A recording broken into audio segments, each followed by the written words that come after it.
I can take you now, Lieutenant. Thank you very much, Doctor.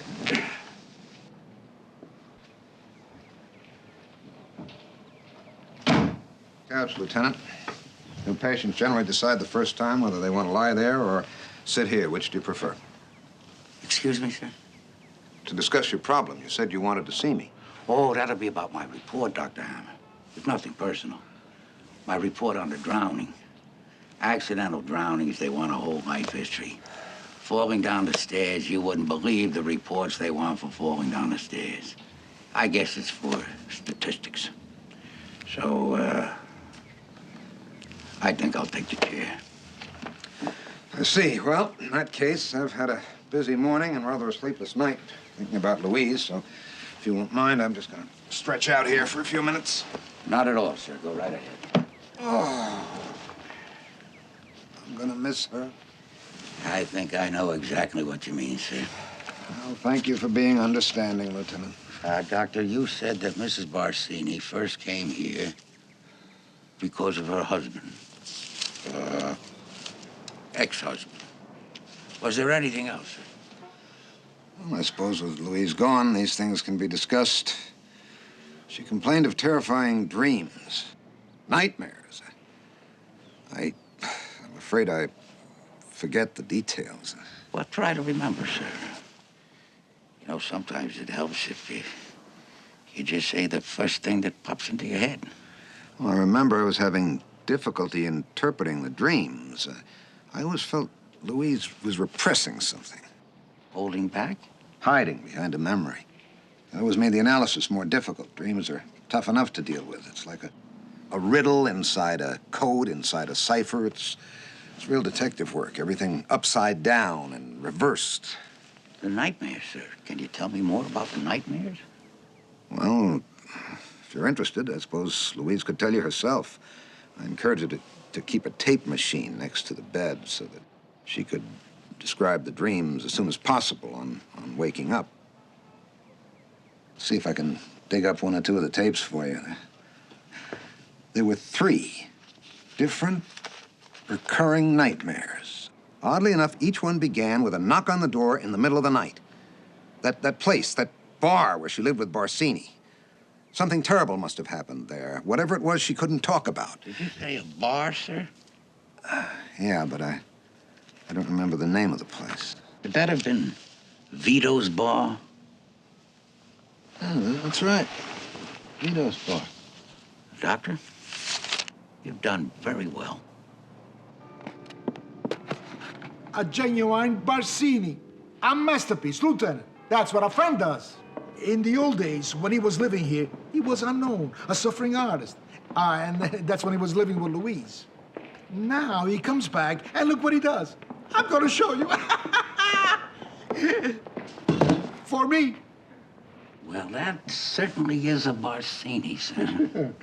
See, you see that red? That's a special red. That red, that's a Barsini red. He mixes that himself.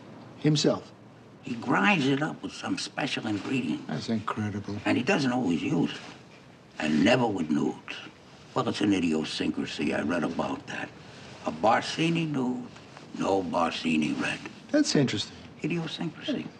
He's gonna do my portrait. Did I tell you he's gonna paint me? In the nude? No. Oh, Lieutenant, I thought from... No. Maybe he'll use the red. Is this still wet? It is wet. 3 days wet.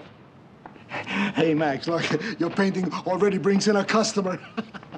What is there in the soul of man, Lieutenant, that brings him to test for wet paint? Accept my word, don't touch it. I think I already did, sir.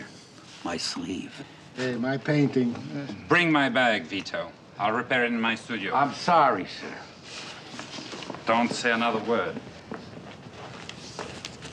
What are you doing here anyway? Are you investigating me, Lieutenant?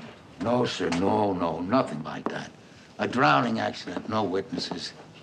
We're supposed to check up and see what people were doing at the time. You and the painting and all. I find that rather insulting. To tell you the truth, sir, so do I, but it all has to go in a report. There's no question what you were doing when Mrs. Barsini passed away. A work like that, that didn't just happen. Exactly.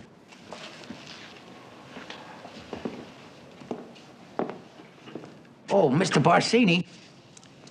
Dr. Hammer, he was telling me about your wife's nightmares. Did you know that she was having nightmares? She never mentioned it. Well, it was a while back. Maybe she got over them. But Dr. Hammer, he thinks that something pretty frightening happened to her while you were both living here. And he thinks that she was repressing it. Oh. Well, that's you and the victim, isn't it, sir? Yes. Can you think of anything frightening?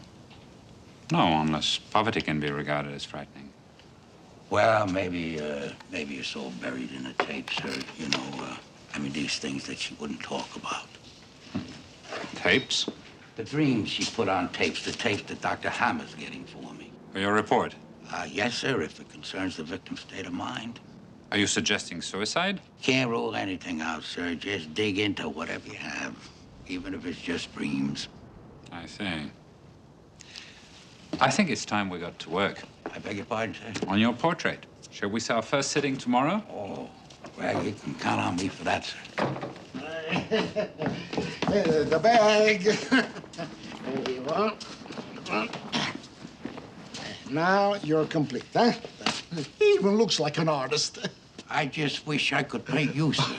Indeed. The nightmares, Lieutenant. I'd be interested to hear about my wife's dreams. Former wife, sir. Of course. Former wife. Would you mind if I looked around up there just to see where it all began? Sure. Hey, but maybe I should charge money for this. Harry Chudnow would make a lot of money. Who is Harry Chudnow? Mac's first art dealer. And the monocle. Oh, I would have to charge you a lot of money, old boy. For the police, everything is on the house. Be my guest. Thank you very much. Okay.